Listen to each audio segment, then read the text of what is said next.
Everybody in. So yes, good morning. You're very welcome. My name is Gilly Dugan from Keep Northern Ireland Beautiful. My colleague Aoife isn't able to join this morning. She's had to go and present out of school this morning, so you just have myself. But since this is the third in a series of three, hopefully I know what I'm doing by now. So without further ado, I'm going to share my screen. Melanie's with us again this morning, as you know, and everybody does know her, so I don't think we need introductions today. So I'm going to share my screen.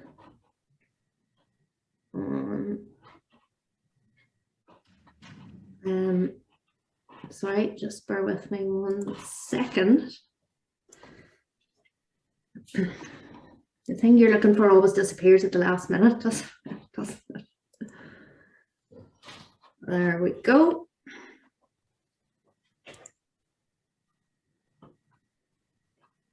Oops. Now, I'm going to share my screen now.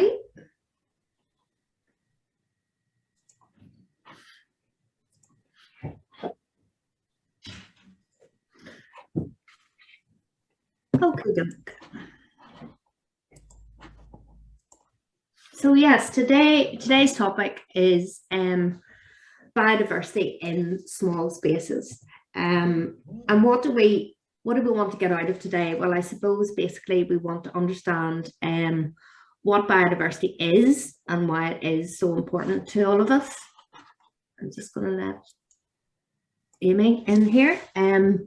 We want to build the knowledge and skills to improve biodiversity in your own space, whatever that space is, and also learn how to enjoy the fruits of your labour, so things that you will do to help biodiversity to thrive. So what is biodiversity? Well, basically biodiversity is a big word that's bandied about an awful lot these days, but basically it just means all of nature. So that's all of the living things on Earth, including the plants, animals, fungi, bacteria, and that includes everything that, birds, everything in the air, everything in the sea, everything in rivers. And we can measure biodiversity at the species and the genetic and the ecosystem level as well. And unfortunately, and I'm sure you've heard bits of this on the news or in the media, that biodiversity is declining all over the world. And I suppose when we think about biodiversity decline, people automatically think about the problems in the Amazon rainforest, where they're cutting down the forest and stuff, or you see pictures of orangutans in Borneo losing their habitat. But actually biodiversity is declining all over the globe, unfortunately, and in Europe, and Northern Ireland is not exempt from that. So in Northern Ireland, our biodiversity has declined by 11%, and that's of 2,450 species that are assessed, and 11% of those are threatened with extinction from the island of Ireland, which is a bit scary. Since 1970, and this is from the State of Nature report, UK report, 41% of species in the UK have declined. 33% haven't really changed, and 26% have increased. So we've also seen changes in where the UK's wildlife is found, and 27% are found in fewer places. So really, biodiversity is declining faster than it has in any other time in human history. And unfortunately, the current rate of extinction is 10 to 1,000 times higher than it has been in the past 10 million years. So many scientists now agree that we could be in the midst of the 6th mass extinction. The cause of this, unfortunately, is mostly down to human activity. But the wet and mild climate of Northern Ireland has resulted in a range of special habitats here, including internationally significant areas of bog and large inland and coastal water bodies such as Lough Neagh, which, as you would know, is the largest freshwater lake in the British Isles. And why? What are the drivers of that? You know, why is biodiversity? Sorry, somebody's just sent a wee message for Yvonne Thompson. Yes. Yeah. Yes, I can't get my tenants on. Could you give me the ID and password? I'm very sorry about this. No, you're all right. I haven't actually got it with me because I started might somebody else be able to do that? For Yvonne, brilliant, thank you. So yeah, the drivers of climate change or change in Northern Ireland are climate change. So our temperature, like everywhere else in the world, is rising. Agricultural management, I suppose that is the single biggest driver, because 75% of the land in Northern Ireland is managed for farming. And back in the day, whenever there were a lot of farms, as opposed to quite a few very, very big farms producing monocultures and stuff. So I suppose back in our grandparents' time, even our parents' time, grandparents' time, you know, people had a small enough pocket of land, but they did mixed farming and regenerative farming. So they might have had, you know, some chickens, a lot of cattle, probably a few sheep, might have grown some vegetables and potatoes and stuff. But unfortunately, of course, progress has meant that we have big swathes of land that, you know, grow one type of crop, which isn't great for wildlife. Freshwater management, again, that's, you know, our rivers and ultimately lakes, and then that can lead into the sea, do get polluted, and that's with either environmental runoff, you know, from manufacturing, or nitrogen, you know, for over fertilizing in farms and slurries and stuff. And just, of course, we drive around the countryside, we see plastic everywhere in the hedges, and that gets washed into the waterways as well. We also have invasive non-native species in Northern Ireland. So if you think about things like Himalayan balsam and hogweed, which outcompete our native species of plants, which are food for lots of animals, and things, obviously that's a wee picture of a squirrel. So grey squirrels, whilst they're very cute, and we all love to sit and watch them, are not native to Northern Ireland or indeed the UK and Ireland as a whole. So, and they are outcompeting our little red squirrels and spreading a wee disease as well, which which isn't good. So, and of course fisheries. So, you know, how we manage our oceans, and, you know, how we trawl, and the size of those boats and things are leading to change as well. Woodland management in Northern Ireland. So Northern Ireland is the least, I think it is the least, maybe the second least forested part of the whole of Europe, I think, behind Holland. And any woodland that we have, actually a lot of that is spruce. So I know if perhaps you're going up around the Mourns and stuff, you see those big spruce trees, pine trees, and they all look lovely and stuff. And then there comes a year when they're cut down for wood, and actually that's why they're grown, you know, they're grown for fuel.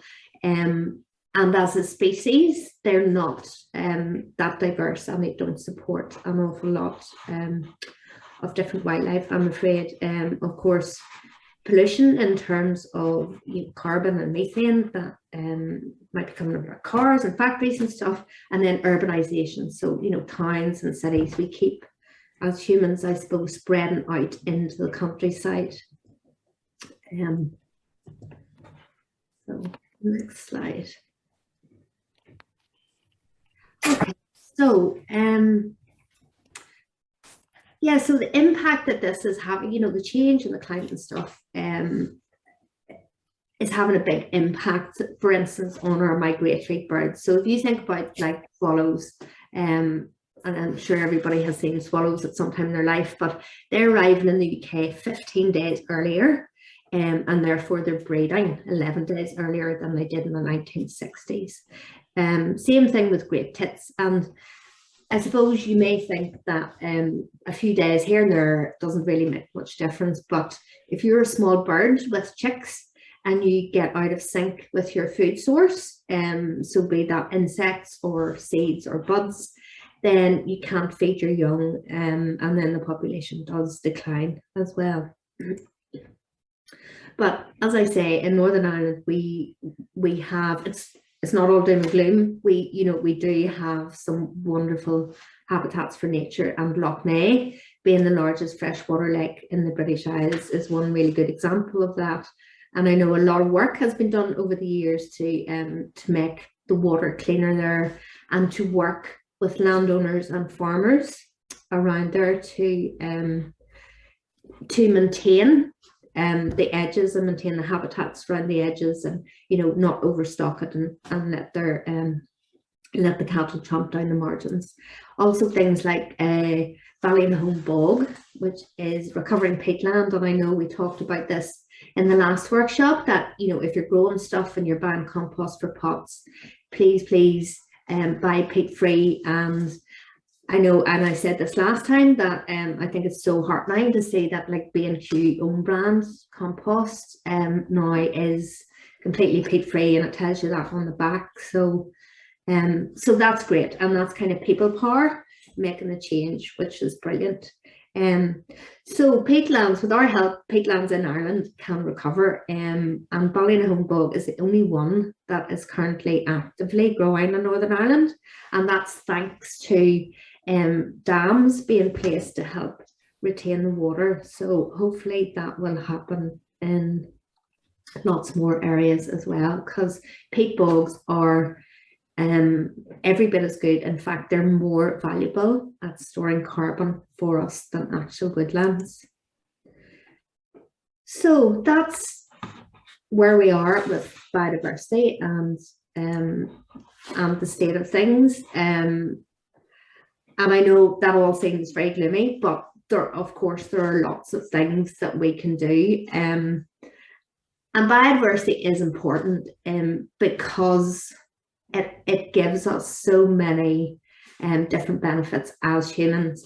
I suppose biodiversity in itself has got an intrinsic value, so that means that every species and ecosystem has a right to be here, whether it's a benefit to humans or not. But as we know, biodiversity provides huge economic benefit to us. So it provides us with raw materials for making stuff. So let's think about wood and flax and twine for food, of course. So think about farming and fishing. All of that is dependent on biodiversity. And also in terms of food, that over 70% of the crops in the world have to be pollinated by some kind of insect. So it also offers us ecological life support. So functioning ecosystems supply us with oxygen.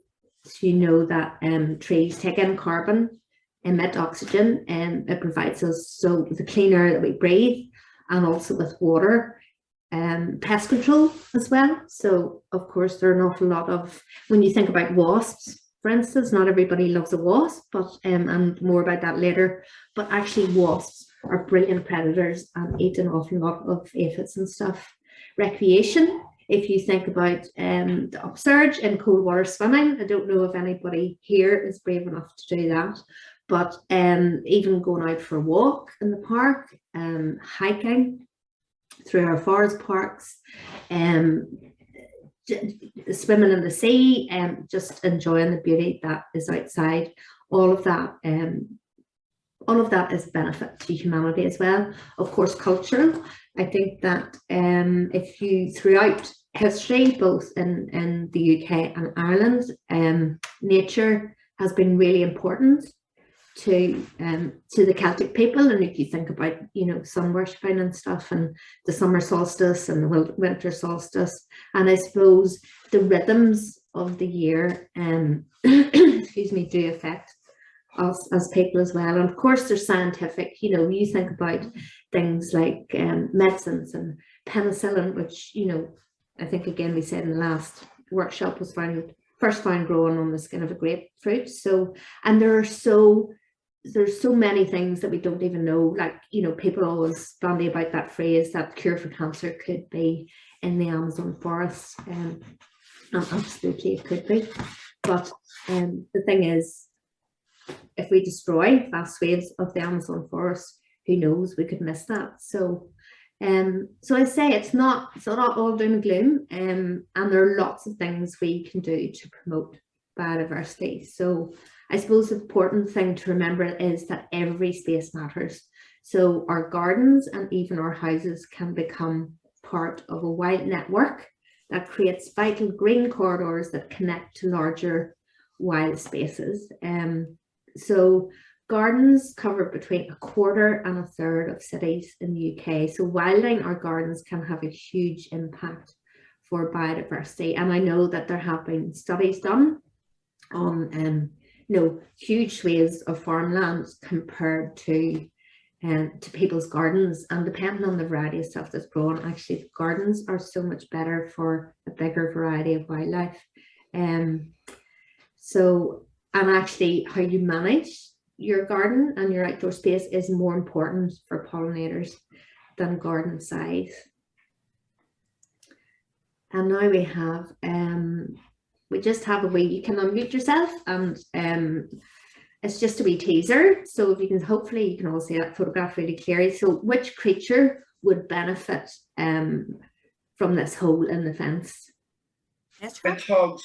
Anybody in a hedgehog? Yes, brilliant. Fantastic, whoever that was. That's great. So I obviously we are not advocating that you start cutting holes in your fences, and you would need permission for that. But if that was something you felt strongly about, perhaps you could talk to whoever's in charge. But you know, fencing is one of the biggest reasons for hedgehog decline, because hedgehogs travel about 1 mile every night through gardens, and they have their own territory and looking for food and stuff. And unfortunately that Northern Ireland we have no data really very much on what our numbers of hedgehogs are like. So we know that they have been declining in the UK, and in Southern Ireland as well. They did a huge big hedgehog survey. I think the results of that were out last year, which shows a decline as well. But in Northern Ireland, we were really a wee bit blind as to what state of the hedgehog population is. But I'm sure we can assume that they probably are declining here as well. And so if, you know, we were kind of thinking about ways you can kind of find out, because hedgehogs obviously come out at night, they're very elusive. Like, I know I live in the country, and I am desperately wanting to see hedgehogs, and I just don't. And I know we have a lot of badgers and stuff, and you can hear them at night, but the wee hedgehog seems to be quite elusive. But there's things you can do, like camera traps. Like camera traps can be bought off the internet now for as little as £20, which, you know, isn't a huge investment. You might think about asking for an early birthday or Christmas present from friends and family and stuff, and really you just attach it from, you know, with an elastic bungee which comes with it to a fence or a tree or somewhere pointed at linear space. So that could be against a hedge or against a fence or up the edge of your garden, and you might be surprised what you would see. I would say that probably if you're very squeamish about rats and mice, and let's face it, rats and mice are everywhere and everything deserves to live, but if you'd rather not know that you might have visitors in the nighttime passing through your garden, maybe camera trap isn't a good thing. The other thing which is brilliant is Ulster Wildlife do this quite a lot, are footprint tunnels. So you can very easily make one of those out of, you know, like those election posters. Again, we're not advocating that that you run taking down election posters, but if there happens to be spare ones about, you can sort of bend those over, fold them up and make them into like a wee tunnel, like this. You can see, and then put some white paper, just fastened with like a stapler or paper clips. Or something. No, you're all right. You're all right. And then some ink in the middle of that, and you might be surprised at the wee footprints and stuff that you find the next day. So do you know what? It is really interesting to know just exactly what you might have around your place. Also, there are charts. So this is one from the RSPB, which will help you identify what might be in your garden. So you can see top left, there's like wee wood mouse, front feet and hind feet, hedgehog, squirrel, rabbits. You would know, actually, I was at a school, I think it was last week, Family Fulton School at top of Malone Road there, and they have otters, would you believe, that visit school all the time because there's a river that runs down there, which is absolutely amazing. So and of course we've also got our badger tracks there, and foxes. So, and urban foxes, of course, are very quite a common thing now. So wildlife gardening, what can we do to help? And actually there is an awful lot of things we can do to help. So I suppose there are 4 key things to remember when you're gardening for wildlife, and that is you're wanting to provide food. So that could be and that's for insects or birds or mammals. So nectar, obviously, for our flan insects, berries, leaves. You can put out bird feeders. You want shelter, so things like shrubs and bird boxes, bat boxes, insect hotels. Everything needs water, so it's also really important for birds to be able to have a wee bath and clean themselves. And biodiversity friendly management, so that means ditch the spray, don't be using pesticides and herbicides, make your own compost if you can. Gilly, can I just interrupt you and ask a question? Is there anything good that you can get rid of snails? I hadn't realised until recently that green fly, it was just some fairy liquid in water, and that gets rid of the green fly. Frenchie snails. I know they do. I'm veggie and I would be very squeamish about that. I mean, they're revolting. I used to gather them up in pans and throw them in the glen up the road. But and then also I had seen this thing on TV where I put nail polish on them, threw them into other people's gardens, but they slugged back into mine because apparently they were able to do that. And Yes. I don't want to kill them, but they Yes. eat everything. So what do you do to get rid of them? Well, you know what? One of the best thrushes love snails, so it's it's the more birds you can encourage into your garden, the better it is, Melanie. But also, if snails like to live, it's counterintuitive, I know, because I'm advocating that you leave wild areas and leaf mold areas and wee patches of long grass and nettles and all the rest for creatures to live in. I suppose that's where your snails are going to thrive and survive as well. So if you have a log pile or a wee wall, for instance, that's going to be a lovely, lovely, lovely home for snails. But if there's a balance in your garden, you would hope that birds like thrushes would come in. Unfortunately, I have 3 cats, so I have to be really careful. I'm also a friend of the birds, and I love the birds. And there's only one place that I will feed them, next to a big privet hedge and a tree. Anywhere else, the cats have their bells on, and they're well. Melanie, Yes, Bobby. If you want to keep your crushed plants free from the eggshells I was around the going to plants say you want to eggshells. save, and leave the rest for the snails. But if you put crushed eggshells around the plants you want to protect, it stops the snails from going on to them. I'll give it a try. Actually, that is a really good that's a really good suggestion, Bobby. Like crushed eggshells do work, or things like grit. If you buy a bag of horticultural grit, beer traps, but I know you don't want to kill them, Melanie. You can use beer traps, so you know, buy any obviously cheap beer, not sort of your craft stuff at £3 a bottle or whatever. But and it's the same with slugs, they'll be attracted to that and they'll fall in and stuff. But Bobby's right. I suppose also copper, if you put if there are pots or a raised bed or something that you want to protect, if you can get like copper tape off like gardening websites and stuff. So slugs and snails, because they're so moist and wet underneath, they get a wee shock off the copper, so that stops them coming around them. Also like wool, coffee grounds as well. Oh, really? Go Yeah. through loads of coffee. Great. I'll keep of that coffee. then. Loads of coffee grounds. So they hate to crawl over anything that's sharp or spiky or very dry as well. Careful with coffee grounds because there's acid in it, and some of the plants might not like the acid. Well, that's it. You don't, you know, if it's, you know, if you're putting out masses and masses of coffee grounds, yes, you need to be careful because they are acidic.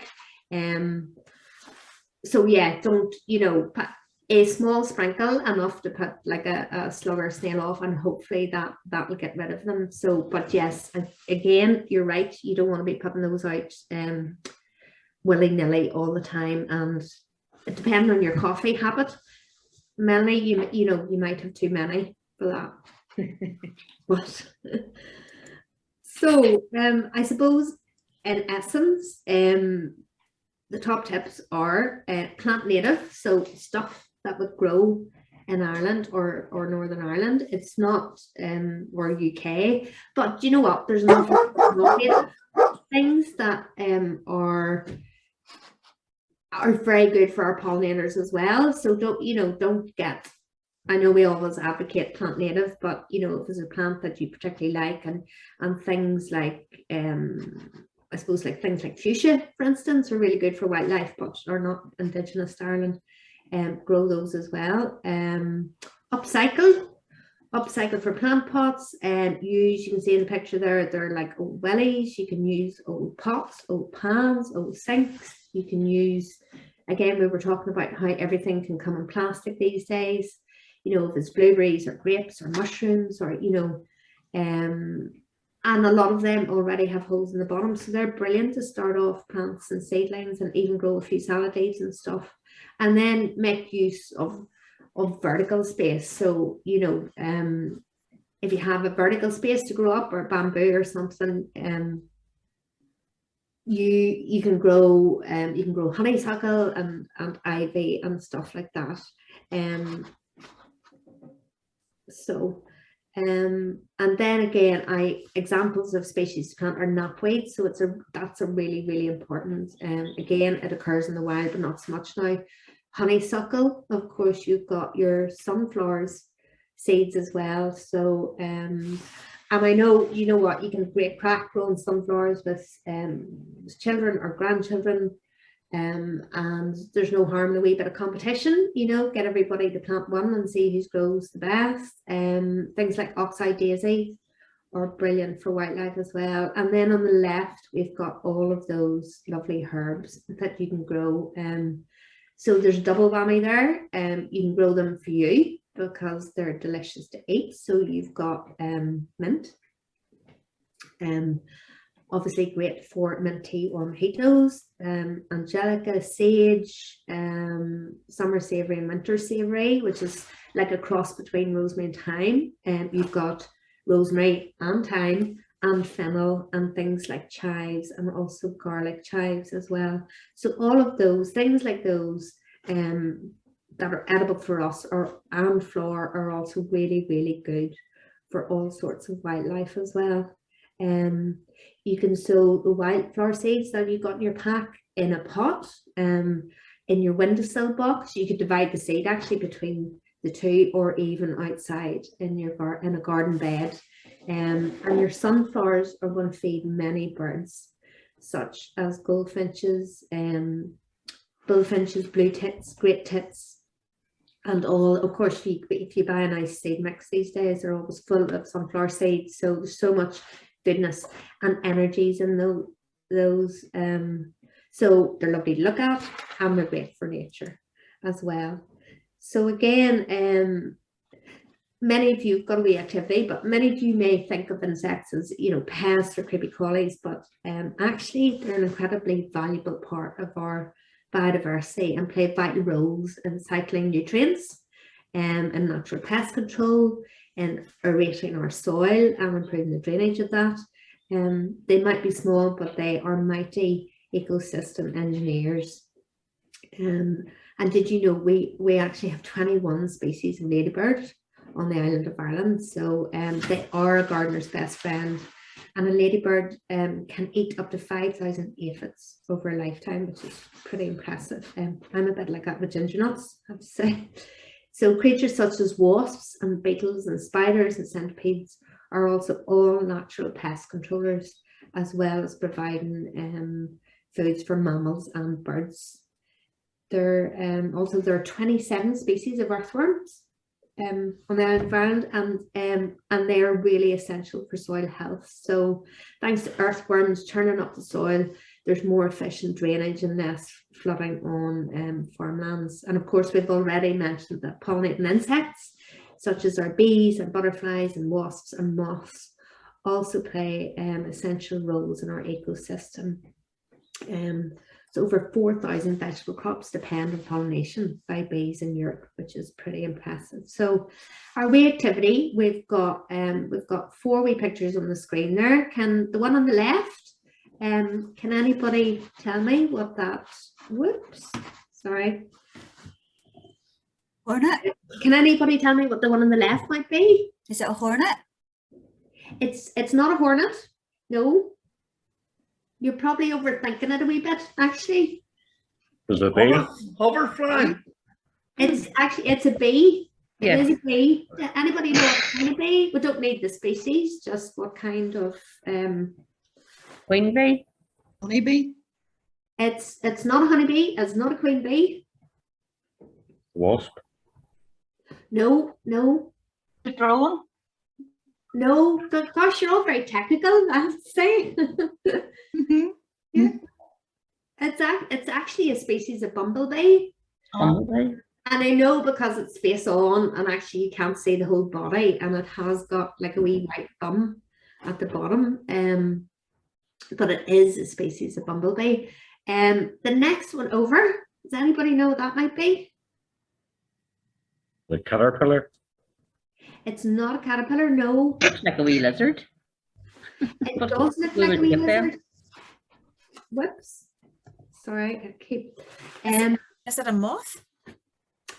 It's not a moth. Hmm. It's eating, that might give you a clue. It's eating, if you can see the detail there, it's eating some aphids. Caterpillar? Not a caterpillar. Wasp? No, not a wasp. Do you know what? It's actually a baby ladybird. No way. Way. My goodness. Actually, yeah, honestly. So I know, and the first time I ever saw one, I was like, what is that? It's like, is this a, you know, a species I've discovered in my garden and stuff? I couldn't believe it because completely the wrong shape and the wrong color and everything, but it is a ladybird larvae. Wow. Actually. And so obviously moving over to the next picture on the right, The ladybirds. Yeah. ladybirds, absolutely. And would anybody know what the ladybirds are doing in that picture? We've had a few rude suggestions, though, I have to say. They're like gathering food up. Are they not like gathering it all up? Well, do you know what they're doing is kind of starting to cluster for the winter time. So actually ladybirds hibernate over the winter, which is why I always say, and I do this in my own garden, I don't, you know, when things die back and, you know, even like your herbs or your mint or everything that dies back in the wintertime, I don't cut it down or clear it off until the springtime, till the ladybirds are starting to appear again, because those are the places that they need to hibernate. And actually, if you've got a lot of ladybirds, they will do this. They will kind of, you know, all clustered together in wee crevices and stuff, which is very cute. And then the last picture on the right, worms, yeah, absolutely worms.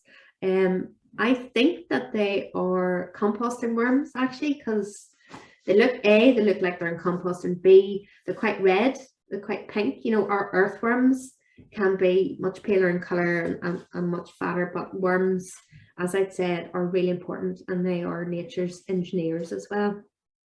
So okay, so the insects, yes. So just talking about bees, so there's like 98 wild bee species and 1 domestic bee species. So honeybees basically are a domestic bee species. There are 21 species of bumblebees. So different, you know, different shapes and different colors, different patterns. There's 77 solitary bee species, and that equates to 98 wild bee species. So I suppose we hear a lot about the plight of the bees, you know, and people immediately think that's honeybees, but actually honeybees, and I keep honeybees. I've got 4 hives at home here at the minute that came through the winter time, and I've been keeping them for 10 years, and I have a bit of a love-hate relationship with the bees. I love them and they seem to hate me, I think. And they are quite feisty, but if we're really lucky, we get delicious honey from them. And actually my hands-off approach seems to be working now. So I just let them do their own thing and choose their own queen. If they want to swarm, they can do that as well. And actually we had a colony living in a tree for about 3 or 4 years, which was lovely. But people think, you know, when they hear about the bees, that the answer is to rush out and do a beekeeping course and start keeping honeybees. And actually that really isn't the answer at all. It's the other 98 wild bee species that are so important for us and our countryside, and that's where our gardens and a huge variety of flowers to feed them come in as well. And actually it's, you know, in cities like London and stuff, there are studies being done, and there's an argument now that there are too many urban beehives, and that they're taking all the available forage that there could be for wild bee species. And so talking about bees and solitary bees, I am going to flick forward to this.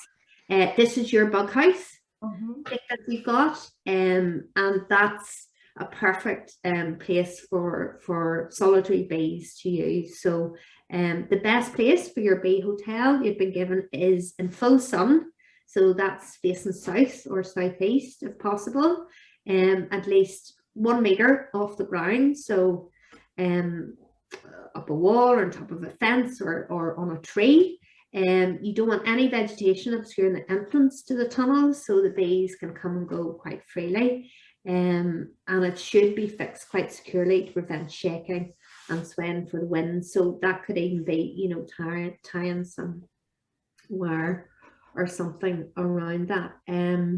Also, what you want is like solitary bees to start using those wee holes there, and you know they're being used if they're covered up with like mud or leaves on the outside, so you know that bees will have gone in there and laid eggs and stuff, which will hopefully be hatching out then in the spring. So I suppose it's like, and we'll talk about this in a wee while, it's like bird feeders and stuff. You do need to be conscious of cleaning and hygiene. And so once a year, actually, if it's good to be able to either take a wee pipe cleaner or something, and maybe some warm soapy water, and clean out those holes, unless they are sealed already, and then that means they're being used. But as well as the bee hotel that you've been given, which is very nice and very lovely, you can also create your own sort of like insect hotel. So if you put up, this is one made out of, I don't even know if it's a pallet, it's like a few pieces of wood, and some bricks. There's some bamboo in there, some twigs, a few logs and stuff. And something like that, you know, tucked away in a wee corner will attract ladybirds, more of your solitary bees and bumblebees, but things like woodlice and spiders, and maybe even frogs or hedgehogs if it's big enough. So, so there is a difference between attracting the bees and the bumblebees, because they want it to be warm and sunny where they're going in and out. But most other insects like cool, moist conditions. So choose a shady spot for your bug hotel, maybe like under a tree or next to a hedge. So the bee hotel, sunny spot. Other ground dwelling insects love the shade, and actually you can create a bug hotel really effectively and really simply in a small way, just under a hedge if you're lucky enough to have them. So just a wee word about wasps as well. So wasps, I know we're seen as a pest, but them and other pests are really important pollinators, and they eat insects like greenfly and actually some caterpillars and stuff. So remember so things like wasps and spiders, of course, might make their way into your house, but it's really important to pick them up using a cup and a piece of paper and bring them outside. If you've never done that before, really, you're putting a cup or a glass over the top of them, and slide a piece of paper underneath, and then you can quite safely bring them outside and let them have a wee life somewhere else. Other things we can do is log pile, as I'd said, is you can collect small logs or large sticks and pieces of rotting wood. Decaying wood is a really important for a whole host of wildlife, especially insects, but you'll also, if you do have a wee log pile, you'll also start to see fungi and slime molds and stuff like that, which are pretty fascinating. I know it's like Aoife's favourite thing. So again, just pile them up in a damp shady area, stuff dead leaves into the nooks and crannies, and they're great for things like centipedes, woodlice and beetles, and they all burrow into decaying wood. And then of course, if you've got those insects, then they are like a buffet table for other animals like birds and frogs and hedgehogs who are looking for a snack. And in terms of birds, we've got quite a lot of chat and crack about this activity, is to make your own bird feeder at home. Cover the pine cone in either honey or peanut butter or lard, and press a seed mix into that, and then all you do is tie a string around the top and hang that up either a fence or a tree or something like that. You could also, of course, make a plastic bottle feeder for the birds. So what you want to do is cut a large hole in the clean plastic bottle, and just when you're cleaning out stuff like this, and it's the same with bird houses, and you know, don't use harsh chemicals or anything like bleach or bug powder, or do you know what I mean? Warm soapy water is all you need really, and then make sure everything's dry. So you cut 2 holes out the bottom of the bottle, and fill it with seed mix, and then you can tie a string around the top and hang that up.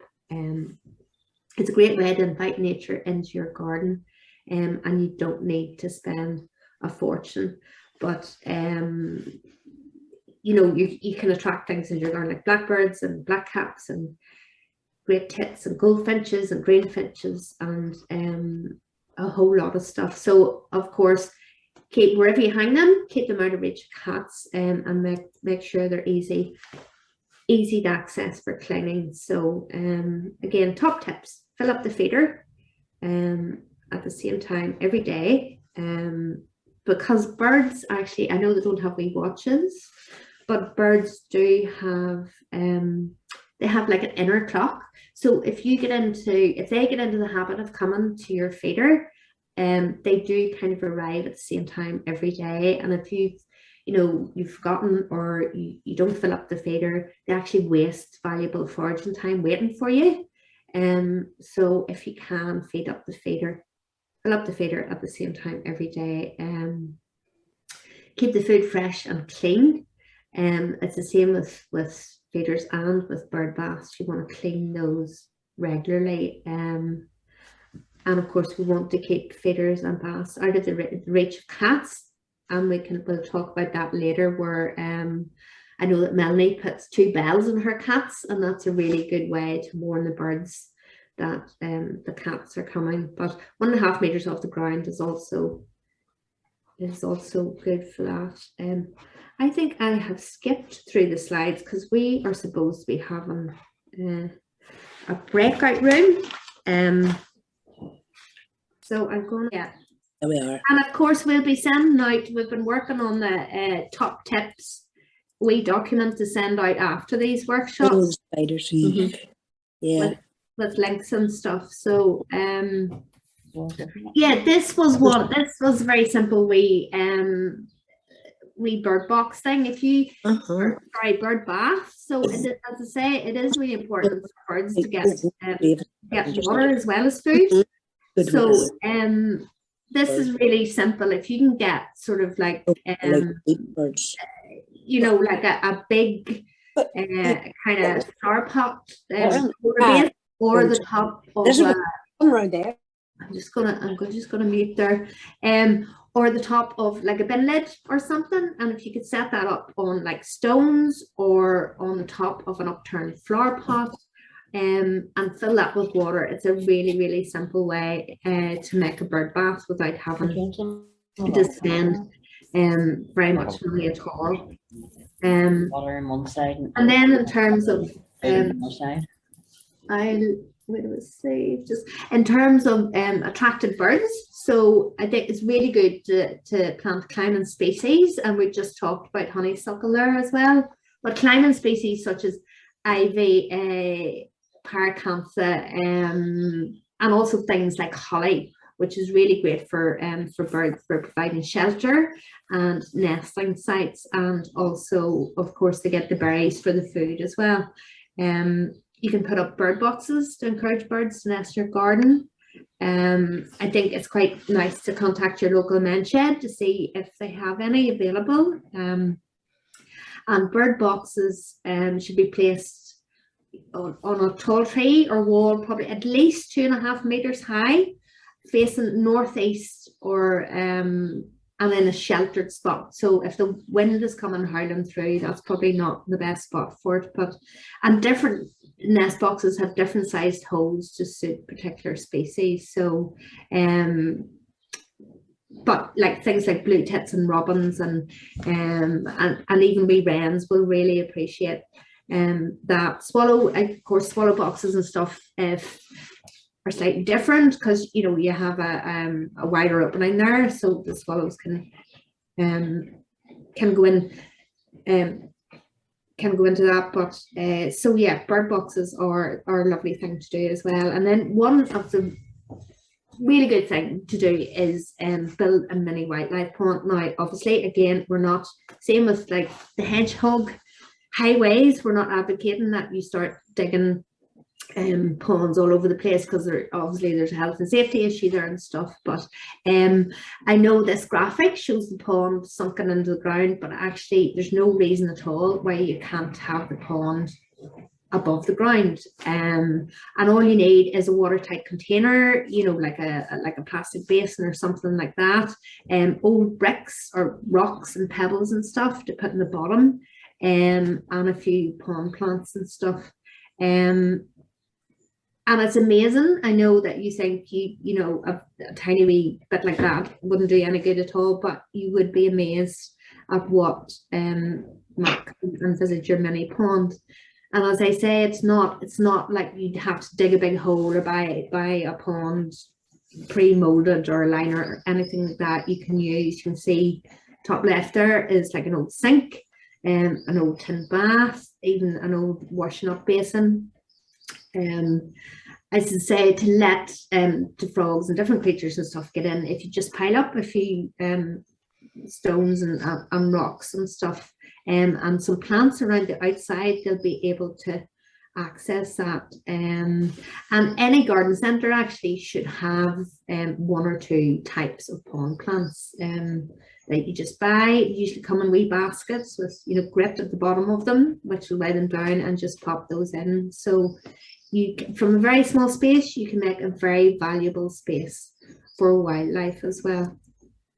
And we did, of course, touch on cats before. So obviously domestic cats are really important to lots of people, and they're very good company, but they can have a serious negative impact on biodiversity, particularly birds, through predation and I suppose the fear effect. Even if they don't catch something, if they're constantly chasing it, you know, then the birds are worried and stuff. So as it says there, cats catch about 100 million prey items each year in the UK. So I suppose it's you know, you've seen cats with mice and shrews and field mice and frogs, of course, and even newts, if you're lucky enough to have those. So putting a bell on your cat is a really good help, or 2 bells, in fact, is twice as good. I don't, you know, if you're considering getting a cat, if you try to get a breed that loves to be indoors, or I know it's not practical for everybody to build a secure area for them to play outside, but at the very least, putting a bell on your cat is a really great help. And actually, if you can avoid letting your cat out at the times when birds would be most vulnerable, which is like an hour before sunrise and an hour before sunset, that would really help as well. So I think we'll do this at the end. The other thing, so you know, obviously we're talking about wildlife and hedgehogs and what I'm going to do, and I love the enthusiasm in this group in particular. It's fantastic. But if you want to get more involved, there's things you can do, like support your local wildlife charities by maybe volunteering. So, you know, things like Ulster Wildlife and RSPB or Belfast Hills Partnership or the Woodland Trust, or even the National Trust. Love to have volunteers to go out and help. So sharing is caring, and I know that you're probably going to do from your seed and stuff, that it'd be great to do like a wee plant share, but like sharing cuttings and gardening tips and recipes and stuff. Sorry, Gilly, can I sorry, I'm sorry to kind of you again, but I think I'd mentioned last week that during the months of May and June, what we're really going to do is to encourage the schemes and the groups who've been involved with this project to get together to do exactly that sharing of the cuttings. You know, and it can tie in maybe with the Queen's Jubilee if that people want to do that. It can be an event of any description, but we're going to ask them if they wouldn't mind doing the cuttings, the gardening tips, and the recipes and so on, so that we get that good relations kind of edge to this project as well. I think that's brilliant, because it's like, you know, it's how you make friends as well, and to have something in common with people is, I think, is a lovely thing. So I suppose something we all could do more of is go outside and take notice of the natural world. And there are lots of mobile apps. I know was Bobby mentioned BirdNet app that can help you identify what you find. So we have listed some of the apps here actually that we find good. So there's iNaturalist, which is a good all-rounder for identifying stuff. Google Lens, so if you have so that, you know, plants and insects and all sorts of things. If you have Google on your smartphone, you probably already have Google Lens. And then, as well as the BirdNet app, we Chirpomatic is now Chirpomatic. The rest of these are free, but Chirpomatic I think costs a couple of quid. But again, really good for identifying birds and bird song. The Woodland Trust, their tree ID, British Trees, is an excellent, really good app. And then Flora Incognita for flowering plants is an app that we find really useful as well. And so that brings us to the end of the presentation, and I'd be really happy to to take any questions. I think, I mean, one of the other activity there was, go stop share. Think about things you might do to get out and about and notice nature more. Like I know, and I suppose this is particularly applicable to young people, but I mean, you see people out for a walk in the park or the forest park or whatever, and they're on their phone, you know, and you're like the whole time, and you just think, what, you know, if you could put your phone away even for 15 minutes, you get, you know, you start to notice things and hear the birds, and you just pick up things like the smell of vegetation and cut grass and leaves, and you know, and wild garlic. I was lucky enough to go out for a walk yesterday up in Clare Glen beside me here, and the wild garlic's up, and the birds are singing their heart out because they're all looking for wee mates, and it was lovely. It was just really nice. So has anybody any questions or observations or anything they think they might like to do just to engage more with nature moving forward? Don't be shy.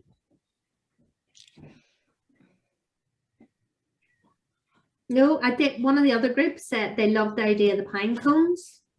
I love the idea of the pine cones, Julie, and I actually bought ones from Home Bargains, huge big ones, and the birds have eaten all of the food. So I'm going to take them, I'm going to take them and actually do that again.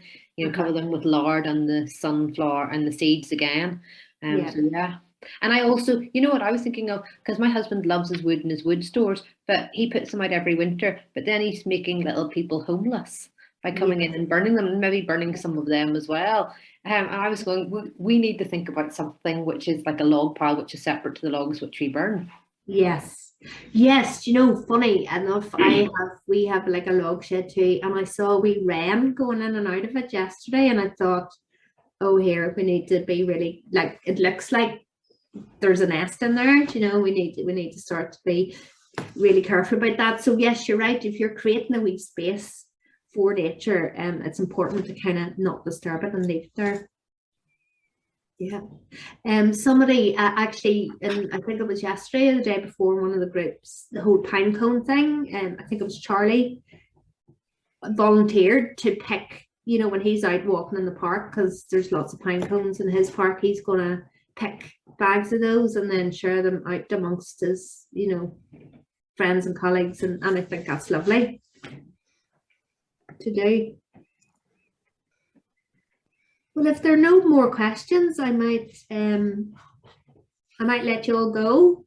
So, and apologies that the break didn't come at the right time. When you get into the flow of stuff, sometimes you forget the time.